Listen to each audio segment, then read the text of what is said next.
Hey guys, here's some thoughts on a few things I've had in mind this week. Went through and pulled up a bunch of pictures of different things, just kind of some thoughts on my mind. And again, this is my opinion. In America, for now, we're entitled to opinions. They're not worth very much sometimes, but at least for now, we still have the freedom to express ourselves. I spent yesterday morning with a guy who's been working for a company just short of 36 years who loses his job on Tuesday if he doesn't answer the question as to which of the three jabs he will receive. And we're supposed to act like that's normal. This is a veteran, a real good guy. I guarantee he's a spectacular employee. But we're supposed to just shut up and go along with it, because it's for the common good, right? Don't ask any questions. And the media comes by, and then they tweak things and they change everything. They expect us to believe stuff that's garbage. And I just don't believe it. I want us to stop and just think. The media tells us that this individual right here is a homecoming queen. Isn't he lovely? And they expect us to believe that this is governor-like behavior and that this is normal. And that most of the protesters were peaceful protesters, right? Even though there's fire burning behind this guy and, it's all good. He's got his mask on to be safe from the contamination. Meanwhile, they're burning stuff down around him.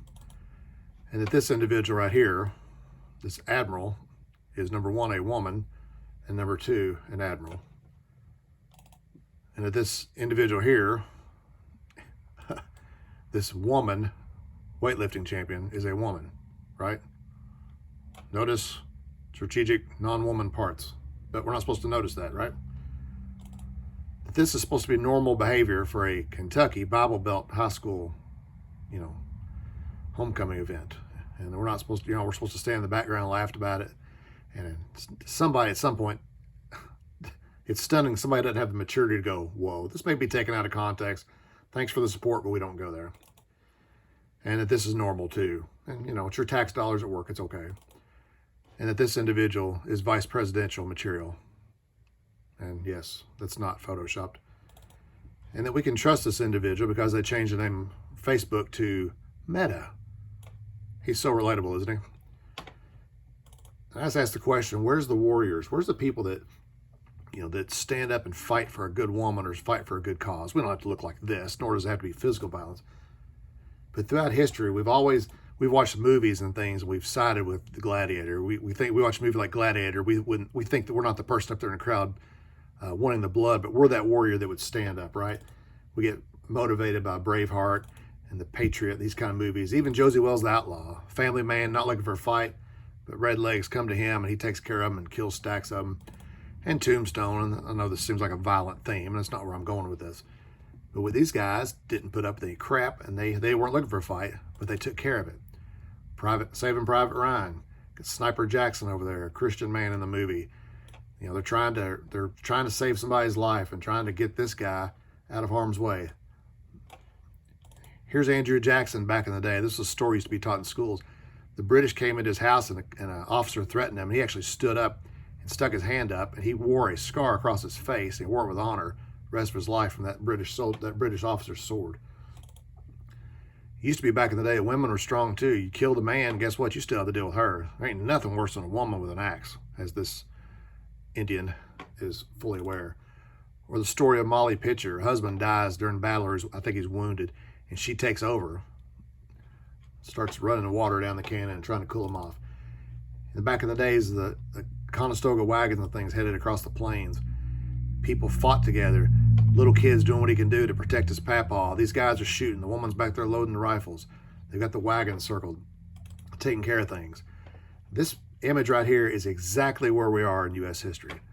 There's a slave master, stands up, and he threatens everybody. They all go down. And then a few stand up, and then they all stand up. And then he bows down before them. We're at exactly this moment right here. And if a few people don't stand up, notice there's no violence, but if a few more people don't stand up, then we're all going to be right here again, okay? The slave masters always point out the ones that rise up because they're afraid. Now who's afraid, right? And I want you to think about another thing. Everything that's legal is not always right. Was this legal? Slavery? Was it okay to sell Negroes, split up families? Was that legal? It was legal. Yeah, it was perfectly legal. Was it the right thing to do? No. And from biblical times, when Pharaoh said to kill out to the midwives, whenever you deliver a baby, to kill that's a male, to kill the male. And here's these midwives, they're breaking the law, peacefully resisting, breaking the law.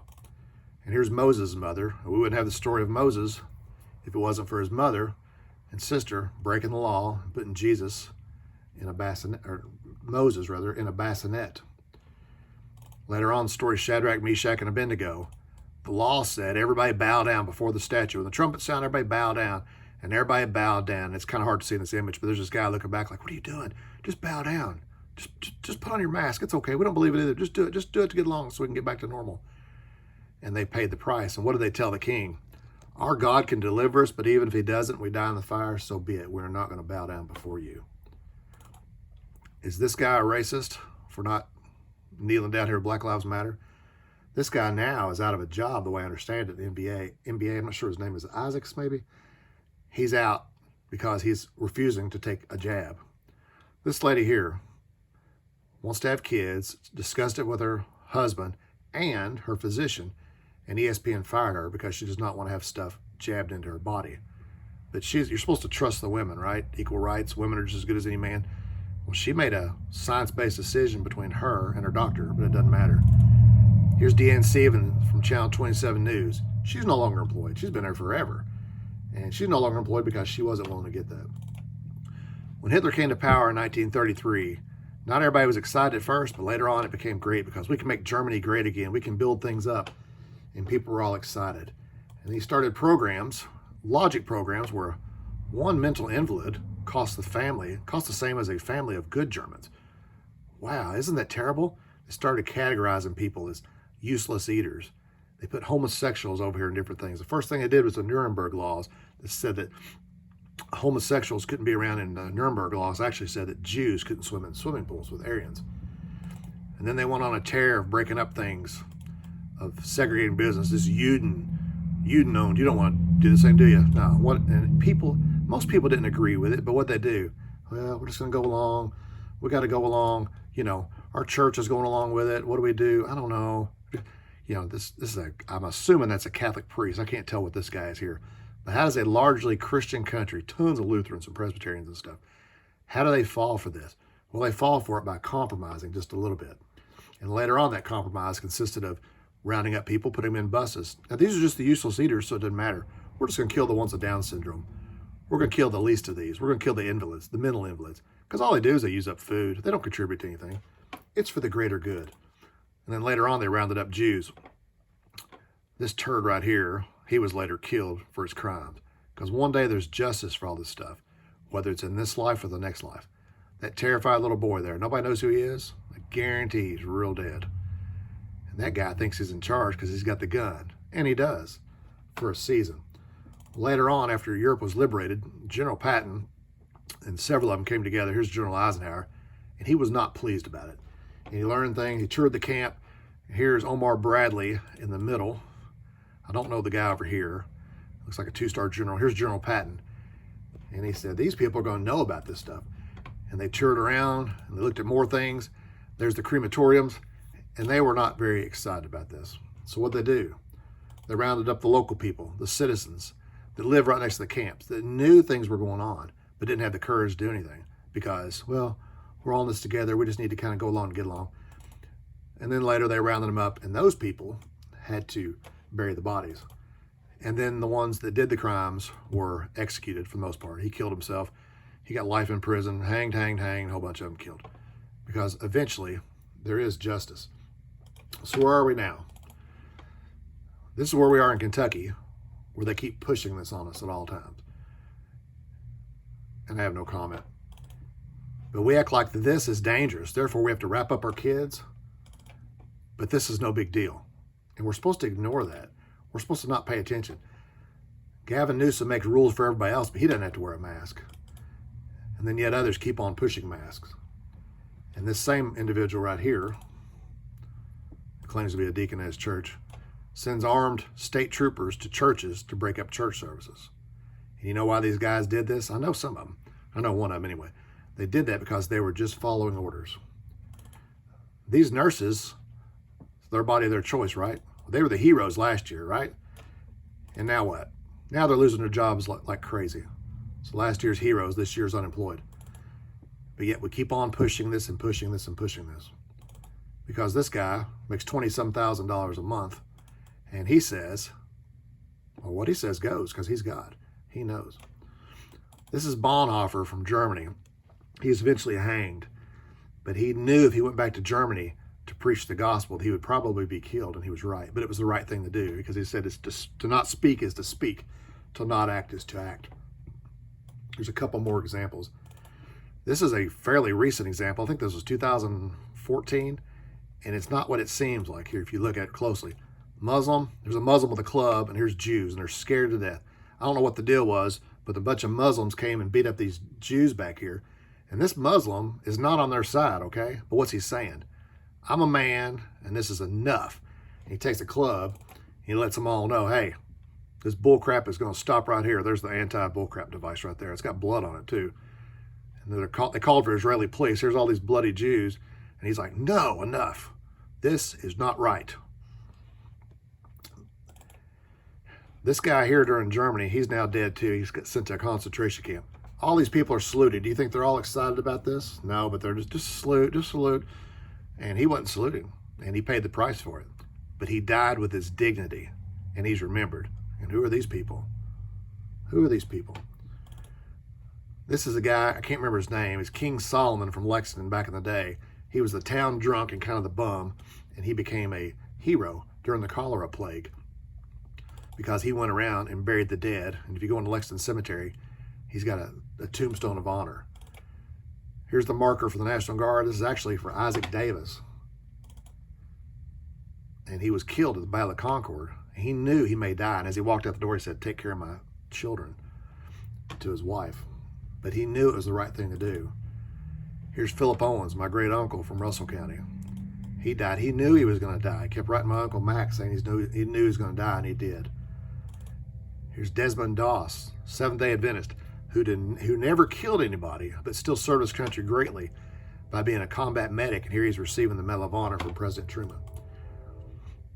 Which side of history do you want to be on? Do you want to be on this side of history, the Little Rock Nine, as she tries to go to school and people are yelling at her? I discovered this picture. I think it's cool as can be. Here's a guy with an M1 Garand, a bayonet. Look at that look on her face. Just no big deal. Now I got to look at you, and I'm going to push that rifle away.